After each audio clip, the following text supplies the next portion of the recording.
It's in front of you. On the program today, we'll be looking at the papers for you, big stories and stories not so big, but the whole idea is to give you some sort of panoramic understanding or at least insights of where the news is heading today. This last week, like I said, came with its own sort of events. For example, in the course of this week, we saw the president elevating the acting chief of army staff in light of the fact that the chief of army staff was announced to have passed.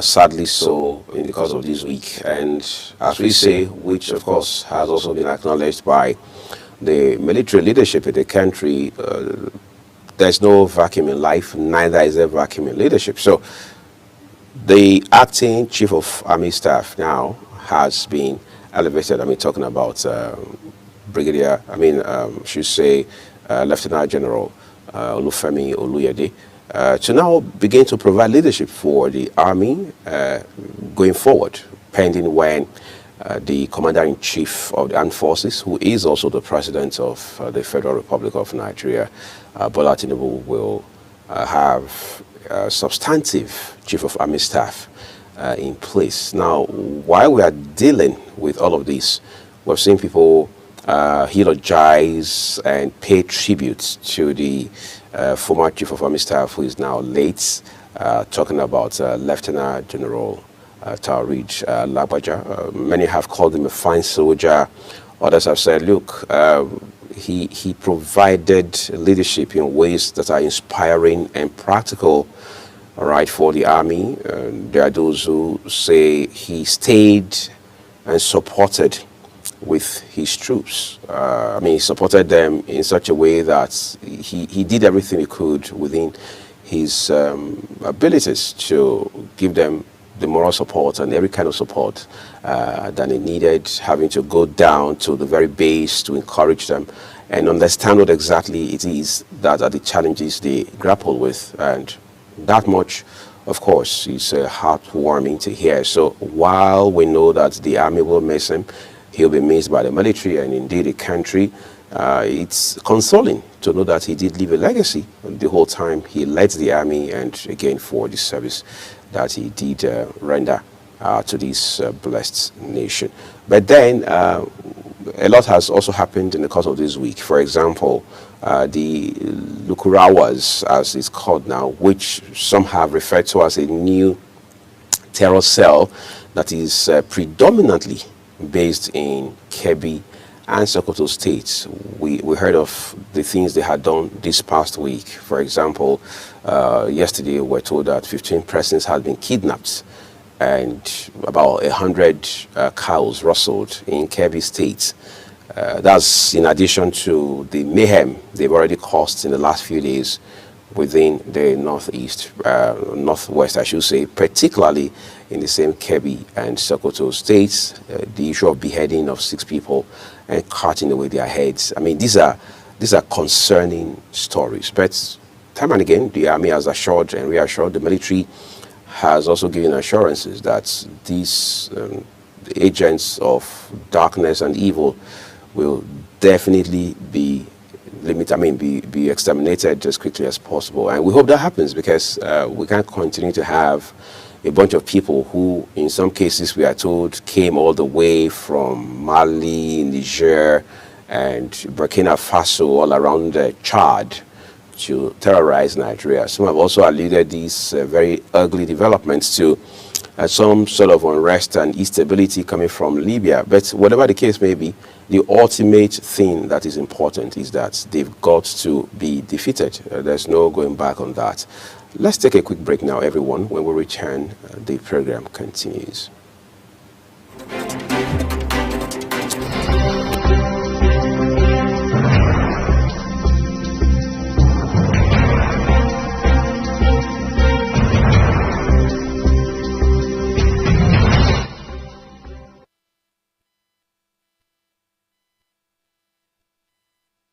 Global Morning is your ultimate destination for engaging political and economic matters. I am Uyi Agmofrebe. And don't forget to include social discussions. Tune in every weekdays from 7 a.m. to 10 a.m. I am Queen Agaba.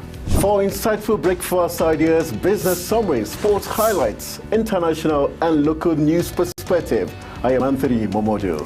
Don't miss the in-depth analysis of current and political issues by the Global Morning team and experts. I am Jumai Manson. Catch Global Morning here on Global Television. Get in on the action. I am Edikan Michael. We are The Global Morning team.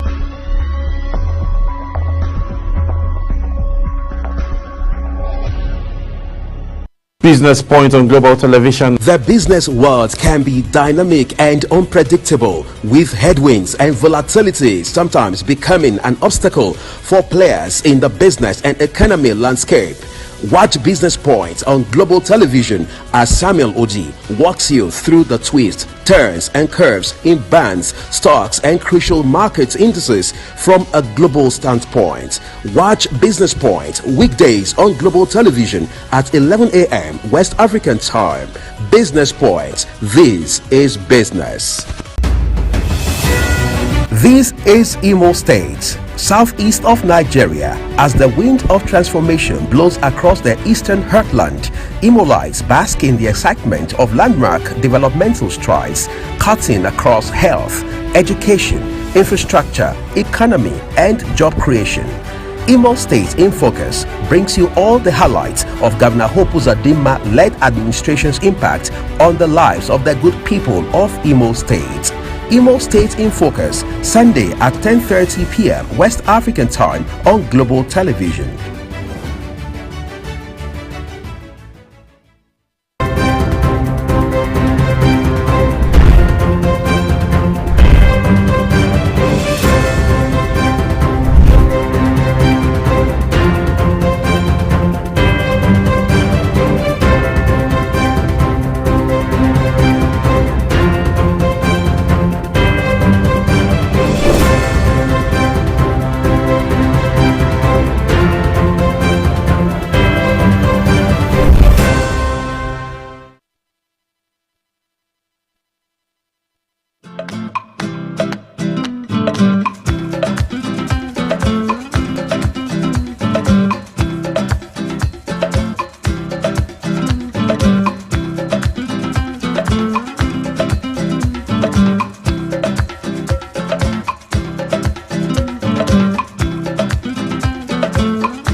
Global Morning is your ultimate destination for engaging political and economic matters. I am Uyi Agmofwebe. And don't forget to include social discussions. Tune in every weekdays from 7 a.m. to 10 a.m. I am Queen Agaba. For insightful breakfast ideas, business summaries, sports highlights, international and local news perspective, I am Anthony Momodu. Don't miss the in-depth analysis of current and political issues by the Global Morning team and experts. I am Jumai Manson. Catch Global Morning here on Global Television. Getting on the action. I am Edikan Michael. We are The Global Morning Team.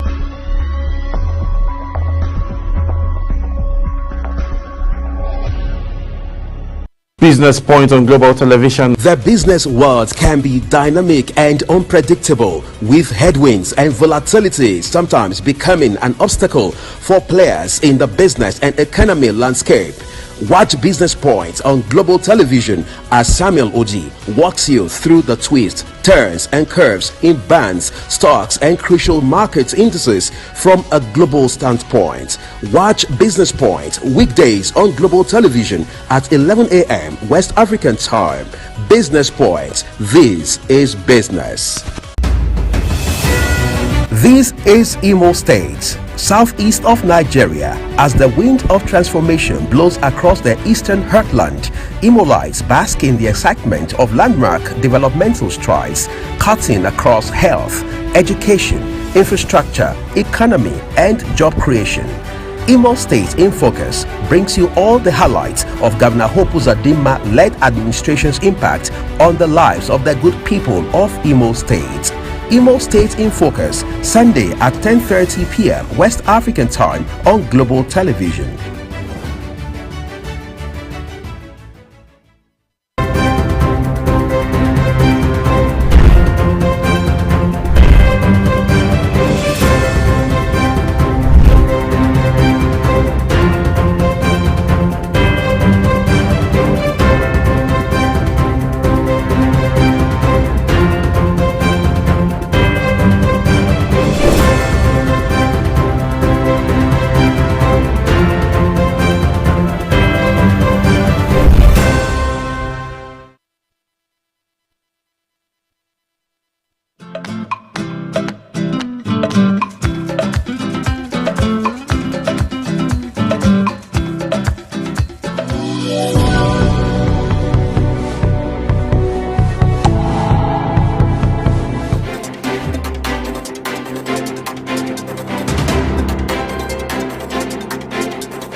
Thank you. Let's turn to papers for you. We begin with this day newspaper.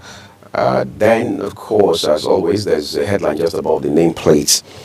Oyedele, businesses will suffer. Economy would retrogress if states collect VAT. That's if states collect value added tax. And what else do we have? First Lady, Nigeria can't afford to be left out of global digital village. Incidentally, that goes without saying. New terrorist group kills 15 in fresh attack in Kebbi. WTO DG Okonjo-Iweala confirmed as sole candidate for second term as deadline for nominations ends. That's obviously a smooth right to a second term for Dr. Ngozi Okonjo-Iweala. Then the big story here has, let's see what it says. Chief Justice Kekere Ekun, few judges are tarnishing the image of judiciary. Four riders with that headline. He insists Nigeria blessed with upright, courageous judges. Sanusi urges Supreme Court to administer justice with fear of God. Fagbemi insists on fairness, integrity of Nigerian legal system. Babalakin decries influence of political leaders over judges. That issue has been here for quite a while now. Under the leadership of the CJN, Justice Kekere Ekun, will see things turn around very drastically. The better. All right. Turns out that's the much you have on the front page of this day newspaper today. But let's flip right over to the Sunday Independent, where we have three headlines above the nameplate. First one here has a picture of President-elect Donald J. Trump of the United States. It says, return of Trump, undocumented immigrants in U.S. risk deportation, experts. That's a no-brainer. I mean, we're all here in 2016 into 2017, and then all the way to 2020 when President Donald Trump had done his first term in office. So we saw what happened, all of that. I mean, the man had been unequivocal about the whole narrative around what would happen to undocumented immigrants the entire time, and that stance hasn't changed the whole time. And then there's another headline with a picture of First Lady Senator Oluremi Tinubu. Says, I am not organizing national prayer. I am not organizing national prayer. Federal states roads in Edo. Commissioner tackles Obasaki's critics. And then we have the Star story here with a picture of former vice president and presidential candidate of the People's Democratic Party in the 2023 general election, Atiku Abubakar. Doubt swells over Atiku as opposition leader ahead 2027. And then here it says, we have bad lawyers, judges amongst us, CGN. That much is probably fair enough to admit. Two writers with that headline says, remove them, clean up the system. Emir Sanusi. AGF Fagbemi concerned about recent conflicting rulings. That again is a big conversation that we should be having and finding solutions. So real time. And then let's look at the right end of the front page of Sunday Independent with a picture of President Tinubu here.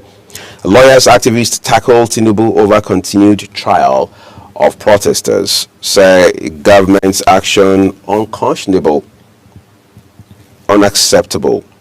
Insist there is no justification for trying peaceful protesters. Fuel price crisis. Stakeholders doubt success of conversion to CNG vehicle model. What we have on the foots of the front page of Sunday Independent, it says U.S. presidential election worthy example for Nigeria. That's according to analysts. You'll find details on page 2 of the Sunday Independent today. That takes us to our next paper this morning, the Sunday Sun. Let's shine the sun on some of the headlines today. Again, we begin with the headlines above the nameplate, top left corner, with a picture of President Bola Tinubu here. President Tinubu departs Abuja. President Tinubu departs Abuja today to attend Joint Arab Islamic Summit in Saudi Arabia. Ondo poll, APC fractions threaten to work against Ayedatiwa petition Ganduje. Good Governance Summits, obedience storm Anambra, claim North disappointed with Tinubu. Then we have the star story as well on the front page of the Sunday Sun. A tribal religious sentiment killing Nigeria. Retired General Zamani Lekwot. Former Rivers governor suggests ways to end insecurity. And then two additional writers here say, explains why Nigerians are suffering, says political forefathers puts Nigeria in mess. You can find perspectives and details when you turn to pages 18 and 19 of today's issue of the Sun newspaper. And then there's one here, exclusive. They are escaped gunmen's attack. Evangelist Ebuka Obi. Let's see what the two writers tell us. The first says, a leader of Zion ministry reviews how cultists sent gunmen to kill him. Catholic priest told him to shun sex until marriage. Details on pages 4, 5, 6, and 16. And lastly, how I rose to stardom in entertainment industry. Kenny St. Brown, popularly referred to as KSB, says she has had her first, second degrees MBA before she found Jesus. That's the wife of, the former wife, I should say, of former member of the Idris and the other guy. Now he's the other guy actually. All right, she used to be his wife, but now she says she already had a first, second degrees and then MBA before she found Jesus. Okay, so for her, music has taken another turn very drastically. But let's also turn to the Sunday Punch newspaper for you. We'll begin with the star story, this time on the front page of the Sunday Punch. Ondo Gov poll, customers blame parties as banks run out of cash. Those details are on pages 3 and 8. Ondo Gov poll, customers blame parties as banks run out of cash. And then it has two riders with it. Politicians withdrawing up to 300 million naira daily, says bank manager. That's a lot of money. All right, so it means in 10 days, 3 billion would have been withdrawn. Going by these reports, Ondo Rec must be removed to avoid 1983 crisis. PDP governorship candidate, apparently that's Mr. Ajayi, who himself was a deputy governor in Ondo State. They're talking, all right. Let's see the left side corner of the paper this morning. Northern groups tackle DHQ as Lukarawas kills 15 Kebbi villagers. President's controversial tax bills splits National Assembly. President's controversial tax bills splits National Assembly. U.S. deported me after traveling for 4 years through 10 countries, late Onis musician.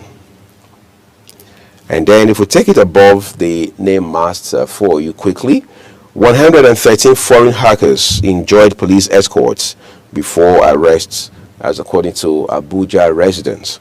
Tinubu will win 2027 presidential election, APC. Hardship pushes Lagos teenage schoolgirls into prostitution. Pages 16 and 17. While I kept my fiancé's secret for 7 years, Charles Okocha. What's more, FBI arrests. Anambra probes LG chair's 3.3 million naira romance scam. Quite an embarrassing situation. I was just talking a bit about it this morning with a colleague at work.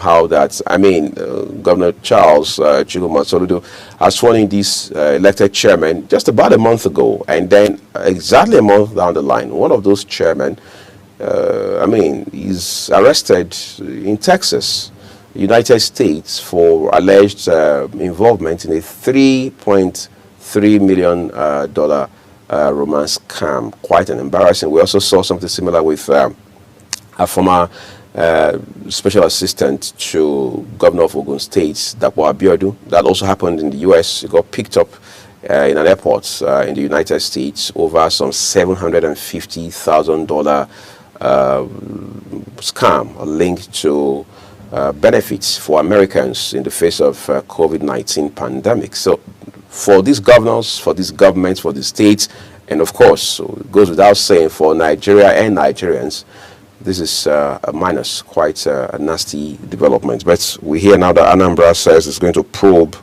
this allegation because it is weighty, as it is also very embarrassing. Okay, let's take a look at the Sunday Telegraph. Quickly, we begin with the big story on the front page of it.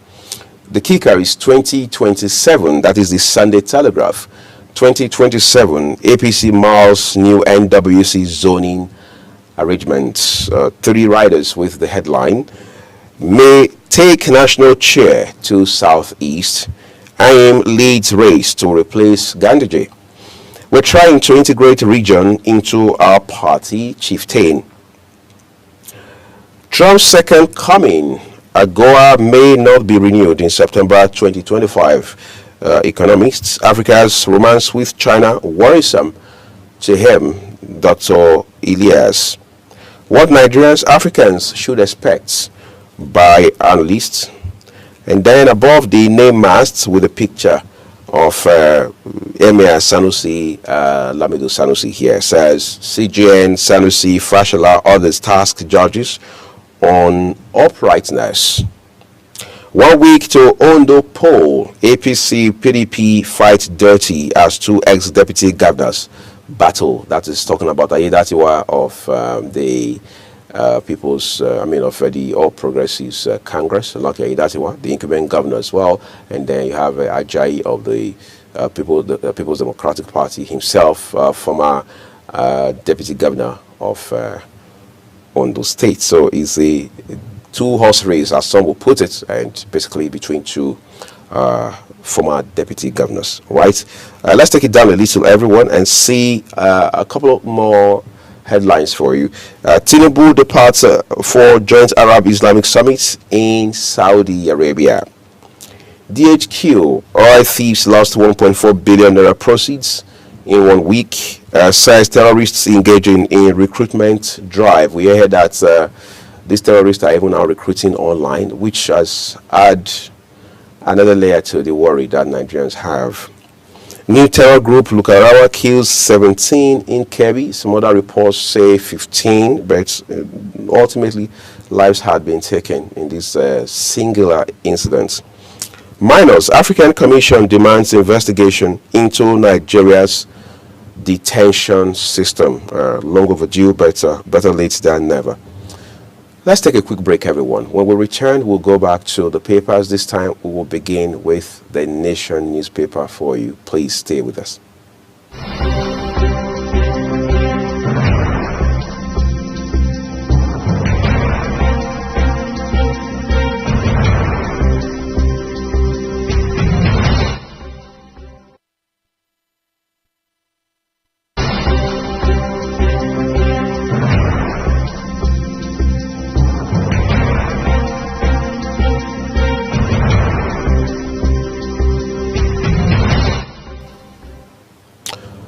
Let's turn to the Nation Sunday. Quickly, we begin with the star story here. The kicker says new minimum wage, fresh battle looms over arrears. 2 riders with that headline. Workers demand a new deal for pensioners too. Imo, Plateau, Osun still negotiating. We understand 7 states are not done now. Apparently, Imo, Plateau, and Osun are part of these particular states, right? And then we take it just over the nameplate.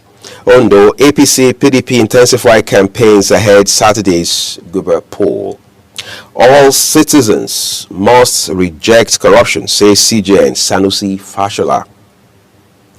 And down below at the foot of the front page of the Nation Sunday, it says Okonjo Iweala is sole candidate for WTO DG position. Sounds like another term is in the offing now, unopposed. That's quite an interesting development. But Sunday Vanguard also has quite a number of headlines this morning. So let's look at the Sunday Vanguard quickly for you. Let's begin with the stories above the nameplates of the Sunday Vanguard. Embattled as Sagba throne, a fresh twists as other stakeholders join the fray.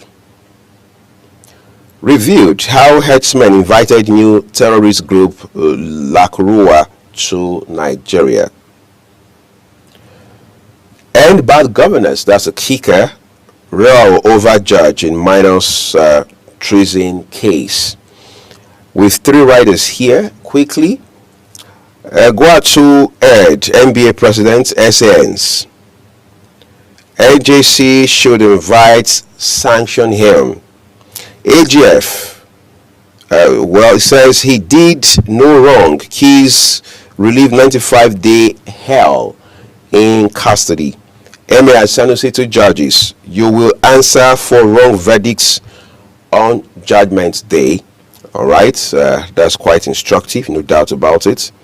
What's more, there's an article here by controversial Fani Kayode, says Kemi Badnock's Living Hell. You can read that up on page 25 today.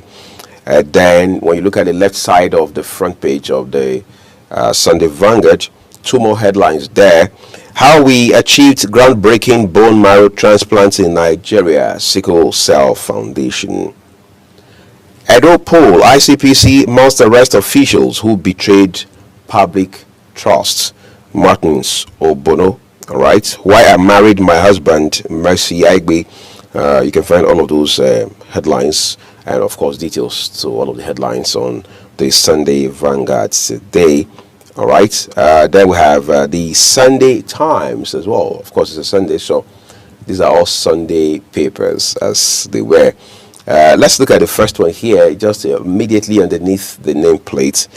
Nigeria. States FCT's domestic debt rises by 198.96 billion naira in Q2 2024. All of those details are waiting on page 16. Illegal mining, oil theft, kicker, Cold War brews amongst security agencies as FG Miles Special Force, NMRS. And what more here do we have? Now fund 105,844 students, 98 institutions granted loans.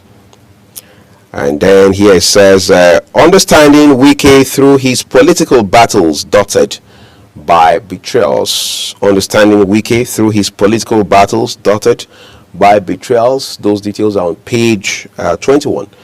Then here says Okonjo Iweala's bid for second term as DG will be unopposed. Quite an interesting development there, no doubt. Okowa did not fund my presidential campaign. Atiku tells EFCC. We understand that the immediate past governor, Ifeanyi Arthur Okowa, is now in the custody of the EFCC. He's been investigated. He had been invited and arrested, and then now he's accused of having, some people say, misappropriated. Others say, cannot account for. But that's pretty much the case. Ultimately, the authorities are saying you've got to account for 1.3 trillion naira. Records show that that's the highest amount of funds or money any elected or appointed official in the history of this country has ever been accused of or even arrested over. We don't have any record that shows otherwise. But beyond the volume, the amount involved, it is more of how that there are now accusations. There are now insinuations. There are even people now saying, look, we have evidence that this man substantially funded the campaign of former Vice President Atiku Abubakar, who also was the presidential candidate of the People's Democratic Party in the 2023 general election, where the same immediate past governor of Delta State, Okowa, was his running mate. But then, that is above our pay grade. The EFCC and other relevant agencies of government have a responsibility to determine which is which and who else should be invited, arrested, prosecuted, investigated, and all other things done. Okay, but then it won't stop us from moving to the next paper, which is the Sunday Tribune for you this morning. Let's see the stories or the headlines above the nameplate real quick. 15 killed as Lakarua terror group residents clash in Kebbi. Two riders with a headline. Sokoto residents appeal to government over new terror group. Troops neutralize 70 terrorists in Borno airstrikes. What's more, Tinubu cautions graduates on Jakba. Tells them not to seek greener pastures. President just out to Saudi Arabia today. You see, there's a headline where, particularly on the front page of the Daily Trusts, you find former governor of Lagos State, who doubles as former minister of several ministries, including Works, Housing and Power, Raji Babantudi Fashola SA, and telling young people in this country to say, look, as youth, resist the temptation of leaving Nigeria. The word he uses is abandoning Nigeria. But the question is, do people abandon a country for the fun of it? Of course, the rational response to that question is no, they don't. So if people are abandoning their country, are we not supposed to be more dispassionate about how we approach the issue by dealing with the reasons they abandon, so to speak, the country, rather than trying to stop them from leaving? I mean, people run away from what they can't tolerate, what they can't handle, what they think is overwhelming for them. So if people are running to other countries, the question is, why are they leaving their countries, their country for that country, or for those other countries? And then what exactly are they finding there? What is the incentive they are finding there that is driving them? Is it because of the infrastructure? Is it because they have power? Is it because the healthcare systems are functional? We must answer these questions in ways that are practical beyond political affiliation, partisan sentiments, and what have you. All right. So if you say young people should stay back in this country, are you going to provide them jobs? Are you going to support small and medium-scale enterprises like other countries do? Are you going to formulate and implement, drive and evaluate and monitor policies that will add value in ways that are substantially remarkable to their lives, to their businesses? Are you going to work for them, with them, in such a way that the Human Development Index, the HDI, will become better in 3, 5, 10, 20 years? These are the questions that must be answered, rather than trying to make frantic efforts, which we have seen, sadly, are fruitless, to stop these young people from leaving. I'm sure that's the way we should go in the days, weeks, months, and years ahead. All right, but let's look at the other headlines for you quickly. All right, the big one here has a kicker that says, growing hardship. Call for Nigeria's restructuring intensifies, and it has some two riders actually. Movement proposes 10 region arrangements. Movement proposes 10 region arrangements. Says 99% Nigerians know our country becoming a disaster. All right, so how do we disrupt that? What's more, how we kidnapped Oba's wife, kept her in forest for 14 days, collected 28 million naira ransom. Leader of kidnap gang terrorizing Ogun confesses. Thank God this leader was eventually apprehended. All right, what's more, Zamfara students in Cyprus sleep in mosques risk imprisonment. CSO raises the alarm. Why are they sleeping in mosques? Why do they risk imprisonment? Praying for Nigeria responsibility of all citizens, Oluremi Tinubu says, denies plan to hold national prayer. General Taoreed Lagbaja, community threatens to invoke spirits, says death not ordinary, requests for his corpse. Well, that's quite an interesting one. But let's see what happens in the days ahead. In the meantime, though, you can find details of that story on page 2, right, of the Sunday Tribune. Let's take a look at the leadership for you. The leadership Sunday, that's our next port of call this morning. We'll begin with the headline just adjacent the nameplate. Canada cancels automatic multiple entry visa for Nigerians. Others. Canada cancels automatic multiple entry visa for Nigerians. Others. Ecomiums as Barewa College Old Boys Anna Gowon. Others. One with a picture of Governor of Borno State here, Professor Umar Babagana. It says foreign NGOs scale down operations in Borno, shift to northwest. What more do we have? A trending FBI arrests newly elected Ogbaru local government area chairman in the US. We brought you that headline earlier. Numbers. Nigeria's oil imports dropped by 35% in Q2 2024. The Star story tells us new terror group invades Kebbi, kills 15 residents, loses 2 members. We understand that residents actually did put up a fight before all of this mayhem happened, right? Then the 2 riders accompanying the headline say they came from Sokoto, rustled 100 cows. That's according to villagers. Military neutralizes 70 terrorists in Borno offensive. Local refineries owners task FG on fair competition. Of course, that goes without saying. New Pank seeks FG's intervention over threat to evict members from oil rig. And then by the side, it says with a picture of President Bola Tinubu. Tinubu off to Saudi Arabia for joint Arab Islamic Summit. Tinubu off to Saudi Arabia for joint Arab Islamic Summit.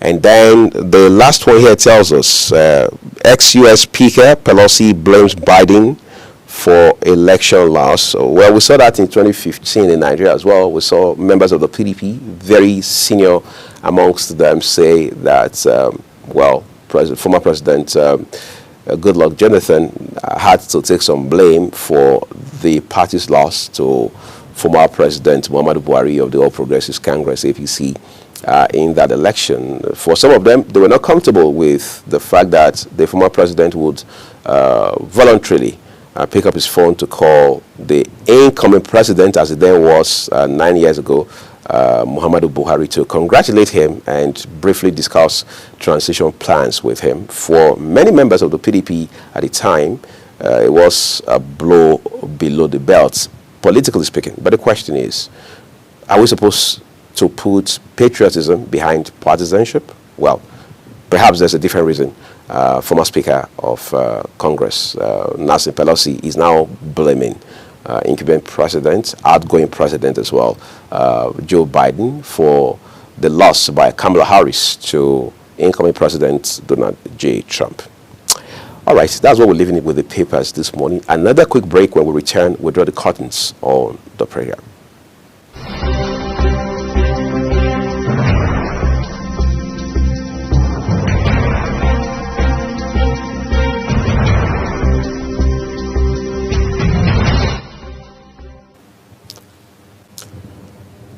This week is going to be big for quite a number of reasons, but cardinal amongst them is the fact that there's an election in Ondo State on the 16th, which happens to be in 6 days' time on Saturday. This election is between, as some people have come to put it, 2 horses, so it becomes a 2-horse race in that sense. Ayedatiwa of the APC and Ajayi of the People's Democratic Party, the PDP. We've seen the PDP say that the resident electoral commissioner, the REC, should be removed because according to them, there's a chance of compromise. There will be the likelihood of sentiment being expressed in favor of the APC. But one thing stands out.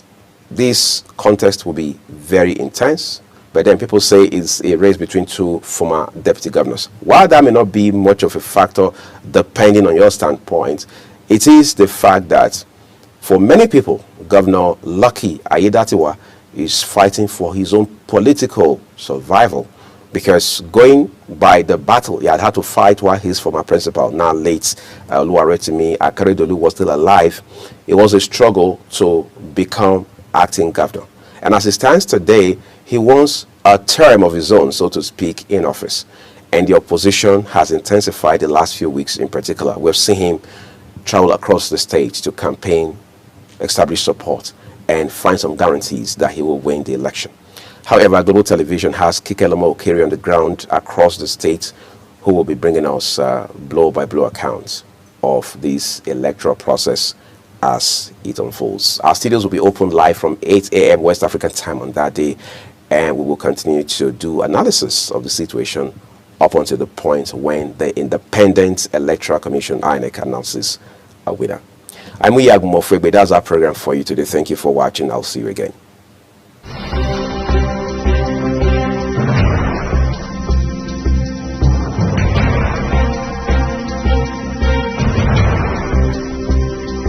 Welcome to Global Morning. The death toll from flooding. Most time our politicians just bring in policies too, for sure. Incidentally, we have several more stories. The legislature was carefully crafted to 22.2% inflation rates as of April this year. What does that say about where we are as a country? I think Nigeria has resorted to being resilient. Before you call a police station, before they even leave, they'll take permission from. I don't think there's really anything on ground.